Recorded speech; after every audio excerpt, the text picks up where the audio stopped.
Hello guys, welcome to our YouTube channel Banga Bharta. জয় বজরংবলী। আজ চলে এসেছি ভাইয়ের সাথে ফ্রিজ ওয়াশিং মেশিনের শোরুমে। ভাই স্টাবলিশড হওয়ার পর মাকে কোনো বড় কিছু গিফট করেনি, তাই আমাকে কদিন ধরেই বলছে দিদি চল ফ্রিজ নিয়ে আসি। আর যাবো করে আর যাওয়াই হচ্ছিল না। আর আজ যেহেতু আমার কাকাতো ভাই ছোট্ট এসেছে, তাই ঠিক করলাম আজকেই চল সবাই মিলে ফ্রিজ নিয়ে আসি। এবার ফ্রিজের শোরুমে এসে এত ফ্রিজ দেখে কোনটা নেব ঠিক করতে পারছি না, বাট আমরা ঠিক করেছিলাম আমরা বড় ফ্রিজই নেব। এদিকে ছোট্ট মাকে ভিডিও কলিং করে দেখাচ্ছে কোন ফ্রিজটা নেওয়া যায়। এদিকে মা বলছে তোরা যেটা পছন্দ করে আনবি সেটাই আমার পছন্দ হবে। অবশেষে আমরা এই ফ্রিজটাই পছন্দ করলাম। এই দেখো, ফ্রিজটা পছন্দ করে আসার দুদিন পর আমাদের বাড়িতে ডেলিভারি হলো।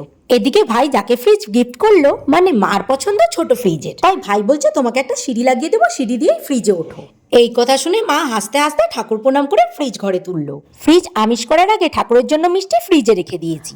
আগে ফ্রিজের মিষ্টি ঠাকুরকে খাইয়েই তারপর আমরা ফ্রিজ ব্যবহার করব। আচ্ছা, ভিডিওটা ভালো লাগলে লাইক করে দিও। টাটা।